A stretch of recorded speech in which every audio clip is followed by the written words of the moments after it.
बच्चों को मारो नहीं, वो ठीक नहीं हो रहा है। तो हम पेरेंट्स और टीचर्स को गाइड करते हैं कि कैसे जो प्रॉब्लम आप फेस कर रहे हैं उसको 1 to 1 कैसे आते हैं। अगर डिप्रेशन का लेवल अगर बढ़ जाए तो वो सारे सपोर्ट करें इमोशनली, फिजिकली, बट ये सब बहुत लैक कर रहा है आजकल। और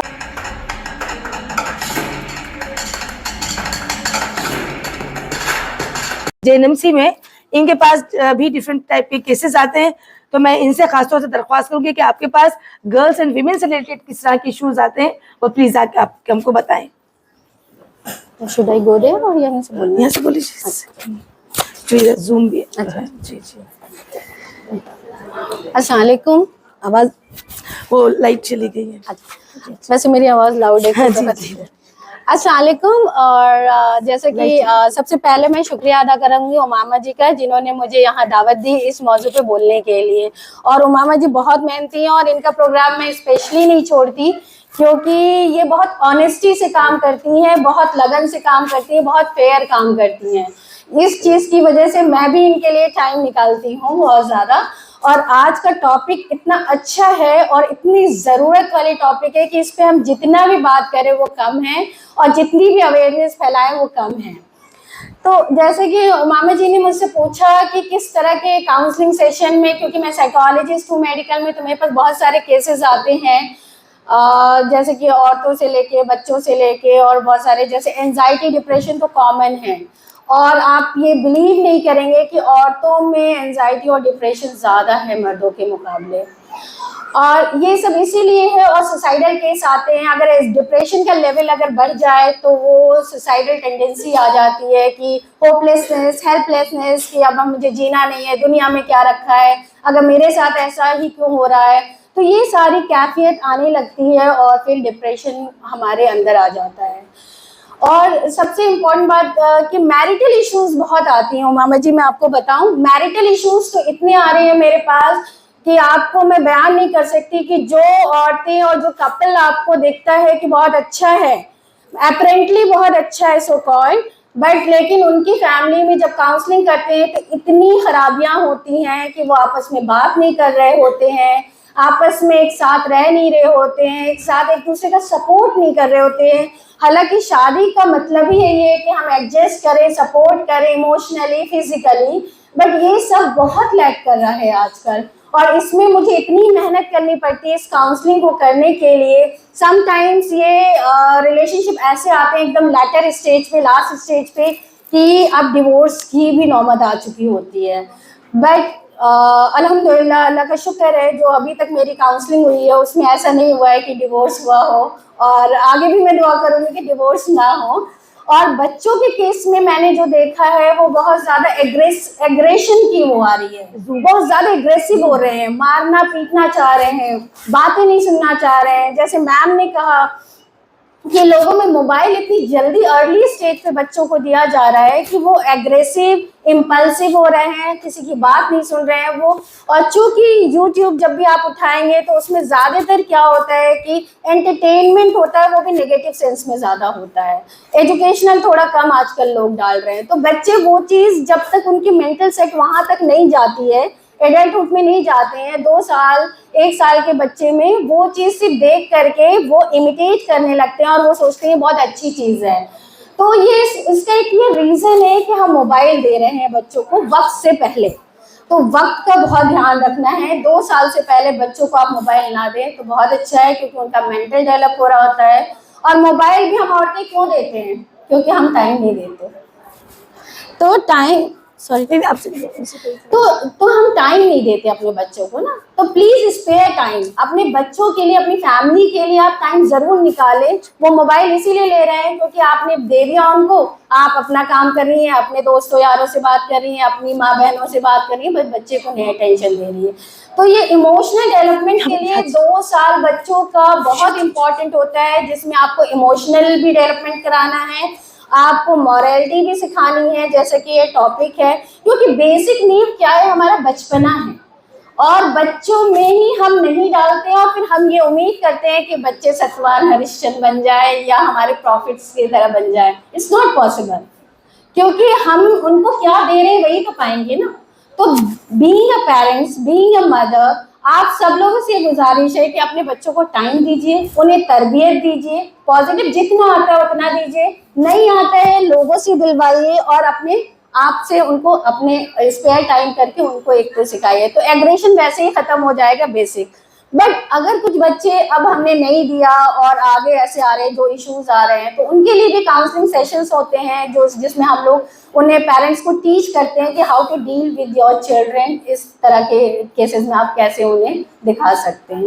एंड थर्डली बहुत इंपॉर्टेंट केसेस ये आते हैं कि ब्रेकअप के, यहाँ पे बहुत सारी यंग लड़कियां बैठी हुई हैं तो मैं उनको मुखातिब करने के बहुत ब्रेकअप के केसेस आते हैं जो बहुत मोस्ट कॉमन है और हम लोग इस पे बात ही नहीं करते हैं।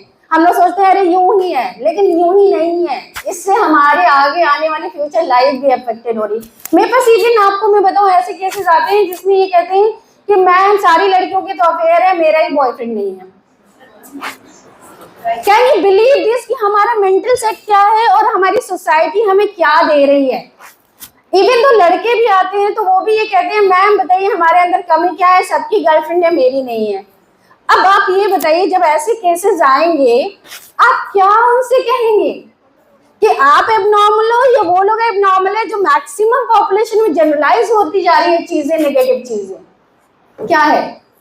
तो इट्स वेरी चैलेंजिंग कि आप उन बच्चे को काउंसलिंग कैसे कर रहे हैं, कैसे उन्हें समझा रहे हैं कि आपके इवन तो बहुत अच्छे लड़के लड़कियां होते हैं जो ये कंप्लेंट लेके आते हैं ना, वो शक्ल सूरत में भी बुरे नहीं होते। मजे की बात तो ये है। और उनका सेल्फ कॉन्फिडेंस इसलिए लो हो रहा है कि उनके सब तरफ है लेकिन वो नहीं है, तो वो ये सोचती है कि उनके अंदर कोई कमी है। तो इस तरह के बहुत सारे केसेस अगर मैं बताने जाऊंगी तो बहुत लंबी लिस्ट हो जाएगी, लेकिन यहाँ पे सारे पैनलिस्ट बैठे हैं, वो क्वेश्चन आंसरिंग सेशन में हम कर लेंगे, तो मेरे ख्याल से ज्यादा वक्त नहीं लूंगी। ओके, थैंक यू, शुक्रिया। Questions from the audience section. We are going to have a question round from the floor is open to everyone. Ask questions from the panelists. जी, अब जैसे मैंने आप लोगों से पहले भी कहा था कि ये प्रोग्राम आप लोगों के लिए है और आप लोगों का प्रोग्राम है, इसलिए मैं आप लोगों से दरख्वास्त करूंगी कि आप लोगों के जहनों में अगर कोई सवाल है तो आप पैनल से कर सकते हैं। Mike is here. तो आप लोगों में से कोई हमारे पहले जो साइकोलॉजिस्ट है उनसे कोई सवाल करना चाहेंगे? ओके। और मैं अपनी पैनल से भी दरख्वास्त करूंगी कि जरा सा 5 मिनट्स में वो आंसर दें, क्योंकि अभी हमारा प्रोग्राम और चलना है, तो ऐसा ना हो कि ज्यादा देर हो जाए, इसलिए। पीछे भी हैंड रेज हुआ था। हाँ, तो कोई एक पहले हमारी जो प्रोफेसर दोस्त मैम बैठी है उनसे कौन सवाल करना चाहेगा? आप एक क्वेश्चन ले सकते हैं। देखिए अल्हम्दुलिल्लाह ये सब एक्सपर्ट्स हमारे अपने हैं। ये अल्हम्दुलिल्लाह ऐसे है कि जब हम इनको बुलाते हैं कि हमारी महफिल में ये लोग तशरीफ ले आते हैं। आप लोग बेफिक्र रहिए, जिनके सवाल आज नहीं पूछे जाएंगे इंशाल्लाह हम इनके सेशंस रखेंगे, आप लोग वहां पूछ लीजिएगा इंशाल्लाह। और क्या पता ये जो सवाल कर रही है कि आपका ही सवाल हो, ये भी पॉसिबिलिटी है। मेरा क्वेश्चन विकास मैम से है। मैं एक टीचर हूँ, ठीक है। आजकल जैसे कि आप लोगों को पता है कि यूपी गवर्नमेंट ने एक गाइडलाइन जारी करी है कि हम बच्चों को बिल्कुल भी पनिश नहीं कर सकते, ठीक है। तो हम जो फेस प्रॉब्लम कर रहे हैं विदाउट एनी पनिशमेंट मतलब मेरा पनिशमेंट से मतलब ये नहीं है कि हम उसको मारे कुछ करें, लेकिन ये कि हम आप बच्चों को कभी भी हल्का सा डांट दे या कुछ भी उनको कुछ सिखा दे, लेकिन वो भी अब हम लोगों को अलाउड नहीं है, ठीक है। बिल्कुल सख्ती से मना कर दिया गया। बहुत ही यूपी गवर्नमेंट की बहुत ही सख्ती के साथ गाइडलाइंस है कि आप बिल्कुल भी इवन आप बच्चों को भूल भी नहीं सकते, ठीक है। तो अब जैसे कि हम लोग फेस कर रहे हैं कि बच्चों में, मेरे स्कूल के बच्चों में कि वो जो है उनकी मॉरलिटी जो है बहुत ज्यादा डाउन हो रही है, बहुत ज्यादा डाउन हो रही है। तो उसके लिए क्या आप कुछ सजेस्ट करेंगे कि हम क्या कर सकते हैं? तो है बहुत ही अच्छा क्वेश्चन आपने पूछा है। ये चैलेंजेस आजकल सभी टीचर्स शायद फेस कर रहे हैं जो भी यहाँ पे टीचर्स हैं, क्योंकि पनिशमेंट बिल्कुल एलिमिनेट कर दी गई है और इवन दो अगर आप पनिश कर रहे हैं तो आपके ऊपर एक्शन हो रहा है। इसका मेन रीजन ये है क्योंकि साइकोलॉजिकल फैक्टर है। हम पहले ओल्ड सेइंग हुआ करती थी कि जब तक बच्चों को मारो नहीं वो ठीक नहीं होंगे, जब तक डांटो नहीं वो बनेंगे नहीं, जब तक उनसे थोड़ा सा हार्श लैंग्वेज नहीं यूज करो, जब तक उनकी अपब्रिंगिंग मतलब डेवलपमेंट अच्छा नहीं होगा। बट मैं ये कहूंगी कि ये ओल्ड सेइंग थी, पुरानी सेइंग थी। अब जो नई नई रिसर्चेस आई हैं उसमें ये बताया गया है कि पॉजिटिवली भी हम बच्चों को चेंज कर सकते हैं और वो चेंज फॉर लाइफ टाइम रहता है, ठीक है। तो अब पॉजिटिव सीखने में एक्चुअली हम सब बोल देते हैं कि आप अपने लाइफ में पॉजिटिव रहो, आप बच्चों के लिए पॉजिटिव रहो, दूसरों के लिए, बट ये पॉजिटिव बनना ही बहुत टफ काम है। और ये चीज सीखने में शायद हमें उम्र लग जाती है और कुछ लोग जल्दी भी सीख लेते हैं, वहीं पे हमारी जरूरत आती है। तो देखिए, पॉजिटिविटी के साथ ये बच्चों का पूरा करिकुलम होता है जो हम पेरेंट्स और टीचर्स को गाइड करते हैं कि कैसे जो प्रॉब्लम आप फेस कर रहे हैं उसको 1 to 1 कैसे आप करेंगे। जैसे मान लीजिए अगर आप कुछ एग्जाम्पल देंगे जो आप बच्चा नहीं सुना है तो मैं आपको और अच्छे से गाइड कर सकती हूँ। कुछ आपके मेरा मतलब ऐसे एनवायरनमेंट में हम लोग काम कर रहे हैं गांव में, आके तबके से आते हैं बच्चे, उनके पास कुछ भी फैसिलिटीज नहीं है ना, तो उनका माहौल, घर का माहौल, कल्चर सुन रहे हैं, वो कर रहे हैं, तो वो अपने इस माहौल से भी आ रहे हैं कि वो बच्चे नहीं सीखना चाह रहे हैं। आप उनको, आप ठीक है, उनको आप लेक्चर देकर उनको बहुत अच्छी बातें बता रहे हैं, लेकिन वो उसका असर बिल्कुल लेने को तैयार नहीं होते। एग्जैक्टली ये लो सोशियो इकोनॉमिक ग्रुप में बहुत ज्यादा हैसल की बात हो जाती है, जैसे कि मैम बता रही हैं कि ये सारी प्रॉब्लम फेस करी है। बट देखिए, जो भी हमें लॉन्ग टर्म चेंजेस लानी होती है ना, उसके लिए मेहनत करना पड़ता है। हमारे एक माइंडसेट, जैसे कि अभी तलक मैम ने बनाया, माइंडसेट इज वेरी इंपॉर्टेंट। हमारा ये कॉर्नर ऑफ द माइंड में क्या है कि बिना डांटे, बिना ऐसे हमारे बच्चे कंट्रोल ही नहीं हो रहे हैं। पहले हमने ये माइंड बना लिया और बच्चे खुद उस तबके से आ रहे हैं जहाँ वैसे ही माइंडसेट है कि तुम बिना डांट मार खाए सुधरोगे नहीं। तो दोनों तरफ का माइंडसेट है। अब इन मैम के साथ क्या चैलेंज है कि भाई उस सोशियो इकोनॉमिक ग्रुप से आ रहे हैं जहाँ मानसिक सही नहीं होता, अब यहाँ कैसे पॉजिटिव करें। I am right? तो एक्चुअली क्या है, पॉजिटिविटी धीरे ही आती है। आपको ये माइंड सेट करके करोगे तो आप हमेशा एग्रेशन में खुद भी रहोगे, फ्रस्ट्रेटेड रहोगे और बच्चे से अच्छे से बात नहीं कर पाओगे। तो फर्स्ट थिंग, जब भी बच्चा आ रहा है, अगर कुछ गलती कर रहा है तो आपको ये कहना बेटा ऐसे नहीं करना है। और जब वो पॉजिटिव कर रहा है, क्योंकि हम क्या करते हैं, किसी की भी पॉजिटिविटी को निग्लेक्ट कर देते हैं। आप अक्सर देखिएगा, अगर मैं 4 चीज अच्छी कर रही हूँ और एक चीज बुरी करूंगी तो बुरी चीज हाईलाइटेड हो जाती है, 4 पॉजिटिव चीज को हम अप्रिशिएट नहीं करते हैं। इसीलिए कहा गया है कि आप जब बच्चा आए आपके पास तो आपको कहिए बेटा तुमने आज अगर ए भी लिख के आए हो तो बहुत ही बड़ा काम किया है, वाओ दैट्स ग्रेट, ये तो तुमने बहुत अच्छा काम किया है, कल फिर लेके आना। वो मान लीजिए आपने Z तक किया है लेकिन A किया है, तो आप ये मत डालिए कि Z तक क्यों नहीं किया, तुमने A किया है तो बहुत अच्छा किया है, ताकि वो कल को B भी लिख के लाए, फिर परसों को C भी लिख के आए। थोड़ा देर होगा बट हो जाएगा, क्योंकि हमने माइंडसेट ऐसा बना लिया है। इसीलिए मैं कहती हूँ कि एप्रिसिएशन भी हमारी लाइफ में बहुत इंपॉर्टेंट है। 4 फंडा ऑफ पॉजिटिविटी और हैप्पीनेस का मेरे खुद लाइफ टाइम का वो है कि हमेशा एक तो बुरी चीजों को आप लोग जो हमारे साथ हैपनिंग होती है ना, 4F पे मैं फॉलो करती हूँ। अगर आप चीजों को फॉरगेट करना सीख जाए ना, नेगेटिव चीजों को, तो बहुत ही मजा आ जाए। और फॉरगेट के साथ साथ फॉरगिव करना यानी माफ करना, यानी आपने कुछ कहा, मैंने आपको माफ कर दिया और भूल गए, नेगेटिव चीज को भूलने की कोशिश की, उसके बाद आपने क्या किया, आजकल हम तारीफ करना भूल गए एक दूसरे की। अच्छा पहन लो तो कोई तारीफ नहीं करता, नजरों से देखेगा, अंदर अंदर सोचेगा अच्छे कपड़े पहने, लेकिन नहीं कहूंगी मैं, अच्छा इसने बोला है लेकिन मैं तारीफ नहीं करूंगी, क्योंकि हमारी तारीफ कैसे होगी, हम ऑफेंडेड हो जाते हैं। तो start praising to each other. हर किसी की तारीफ कीजिए, ऐसा कोई बंदा नहीं है दुनिया में जिसको जो तारीफ के लायक ही ना हो, ठीक है। तो अप्रिशिएट कीजिए, तारीफ कीजिए, बुरी चीजों को भूलने की कोशिश कीजिए। माना ये बहुत टफ काम है लेकिन हो जाता है, हमने किया है और हम करवाते हैं।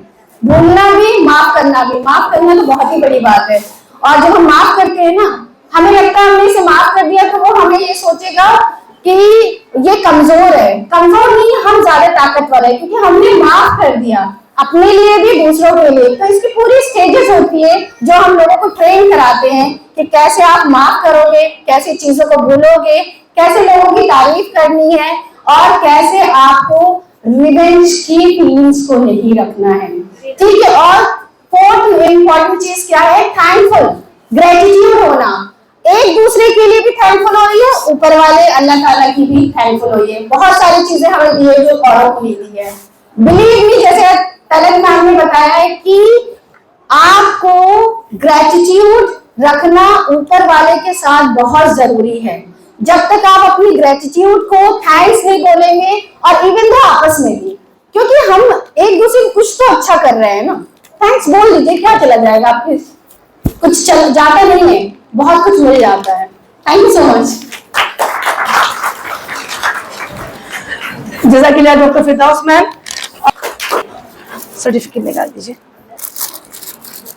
बहुत धन्यवाद।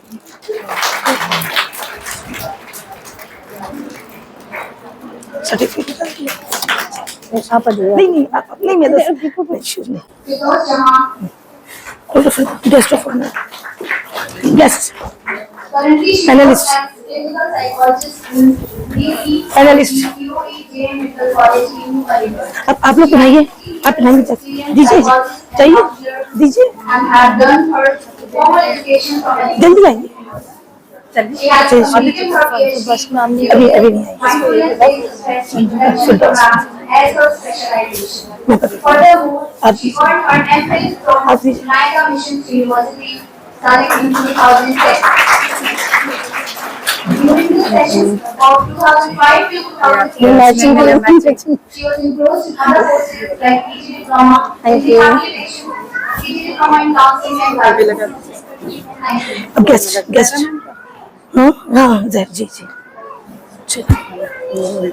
हाँ जी गेस्ट ऑफ ऑनर के बैचेस नजर नहीं आ रहे, यहाँ तो सिर्फ गेस्ट के हैं।